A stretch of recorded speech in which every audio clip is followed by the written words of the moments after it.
morning. Very good. How about yourself? You keeping warm in there? Yes, sir. All right.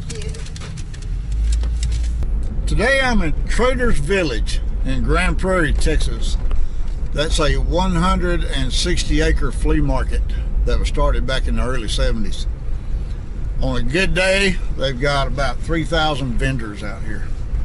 About halfway through my Texas bike tour, I got an email from somebody asking about me doing a video on beginner bike packing. And it was somebody that was a roadie that had gotten interested into doing some bike packing.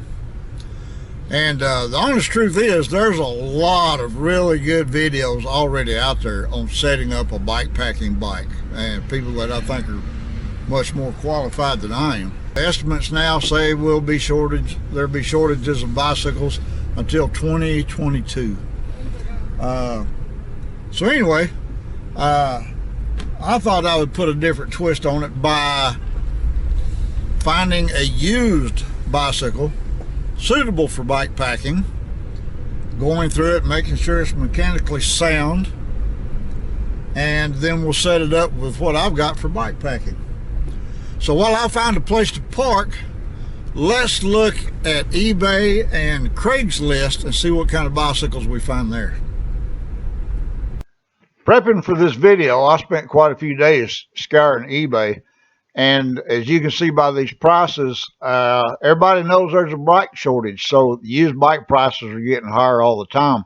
The only thing reasonable are the old 26-inch mountain bikes, and those are still overpriced right now. Everybody knows the bikes are short, the prices are going up. So let's head back over to the flea market and see what we can find.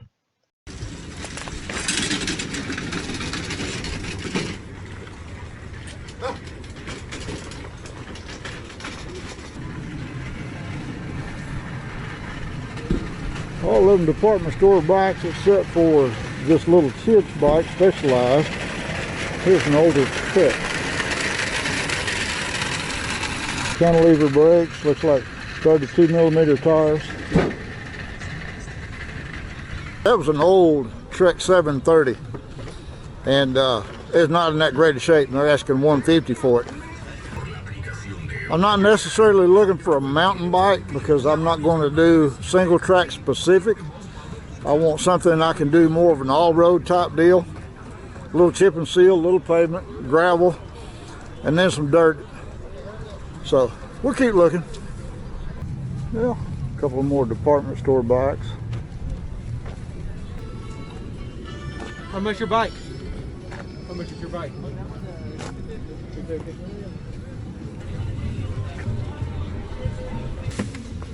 Trae hielo. ¿Es capaz de pasar por una bolsa de hielo, Chuy?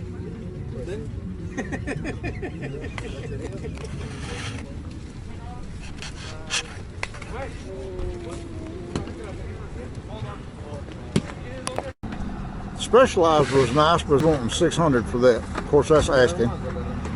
The old Trek is pretty bad shape. He wants $40.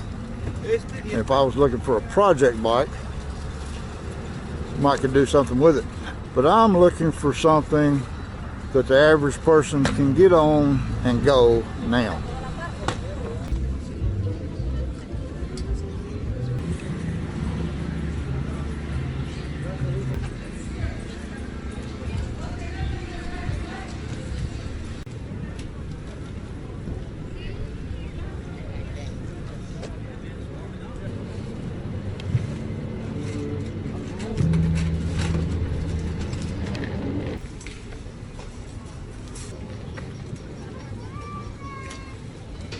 There was a nice Fuji back there, but he wanted $700 for it, didn't want to come down, and he was very proud of the rest of them.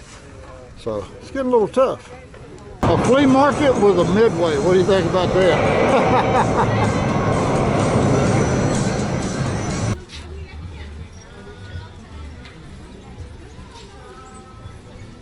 I passed on the Schwinn lowrider.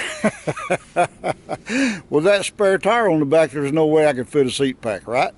Okay, so here's what I did wind up with. This is a Giant Escape 3. And this is a very low budget, entry level hybrid bicycle. Now let me explain to you what a hybrid is for those of you that don't know. All right, stay with me now. Here's how you get a hybrid. You take the geometry and you take the characteristics of a road bike. You take the geometry and the characteristics of a touring bike, and I am using Giant. You take the geometry and characteristics of a mountain bike. They take this and feed this into a food processor. And I can show you this because my wife's not home. Okay, ready?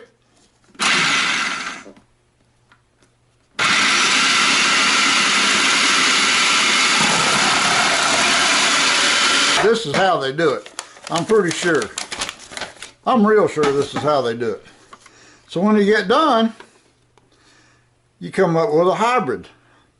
And that's a combination of all three of those. Because the prices being like they are now, I still wound up paying a lot more than I wanted to for this bike. I paid a premium. What I feel is a premium. I wound up paying $200 for this bike. Brand new. This is so entry level. Brand new, this bike is $460, and that's with linear pull V-brakes. If you get the model with the upgrade with disc brakes, it's $550. Let's take a look at why this bike is so cheap. Now, as you can see, this is the Giant Escape 3, which is the cheaper of the Giant Escapes. The bike comes with Shimano Tourney TX, rear and front derailleur, which is kind of bottom of the line Shimano. This is pretty cheap. Will it shift? Sure it does. It shifts good. The disadvantages to such a cheap derailleur set is they're a little slow on the shifting and they're not as smooth. The crankset is a triple ring Shimano with composite pedals. And this is pretty much what I would call a substandard Shimano crankset. And you can tell by the plastic chain guard on it. Usually that comes on the cheaper cranksets. Plus, you can also tell that all three of the chain rings are riveted together instead of using chain ring screws and nuts. You've got, from the factory, you got a 1434 freewheel. It's not a cassette, it is a freewheel. This is an old school, cheap gear set, and that's why they're using it. Also, Giant uses a lot of proprietary stuff on their bikes.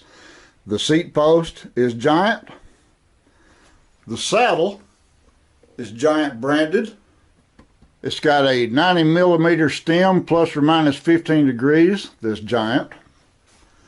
The handlebars are made by Giant.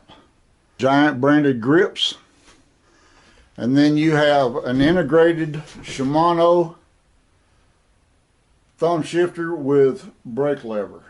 With that combination, they can put out a pretty cheap bike. Let's talk about what it is about this bike that I do like and why I chose this. Giant builds a great frame.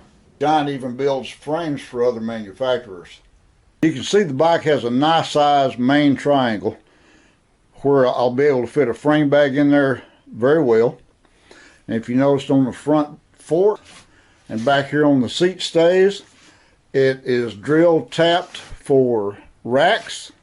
So you can set it up to do a little rack packing, or you can do some light touring with it.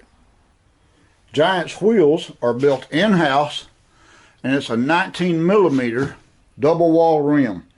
The double wall is important because that's going to give you strength. You can see you've got ample clearance to go much wider tires. These linear pull V-brakes will give you a lot more stopping power than what you think. You can see the bike still has all the factory reflectors. And this bike just hasn't been ridden enough to hurt it. That's why I went ahead and pulled the trigger on a $200. So could you use this bike just like it is? Sure you could. I will make some changes to it to make it more suited to me. And any changes I make, I will show the prices of those too, because I want to show the whole price of this, trying to keep it budget friendly, especially for somebody who's wanting to start bike packing and not sure if this is for them. You don't want to invest a lot of money right off the bat. So anyway, after looking through eBay, looking through Craigslist, actually I went to that flea market 2 or 3 times before I actually found this bike. Bikes come in different sizes. For those of you that don't know, department store bikes, they're just one size fits all and you get what you get. That's not typical of a good quality bike. I would encourage the new people to go to competitivecyclist.com to their bike fitting section. I'll leave a link below, and this takes all of your body measurements and they will give you specifications for what size fits you. But this is a good site to give you an idea of what size bike you want to look for. Anyway, that's going to do it for this video. Y'all stay tuned for the next one. What we're going to do is pull this bike apart. I'm going to show you how to go through the bearings, make sure the bearings are good and greased up and mechanically sound, and then we're going to hook up some bike packing bags on it. So anyway, hey, I appreciate y'all being here. Watch for that next video, and don't forget, the best thing for your inside is outside. Not inside my shed, I promise.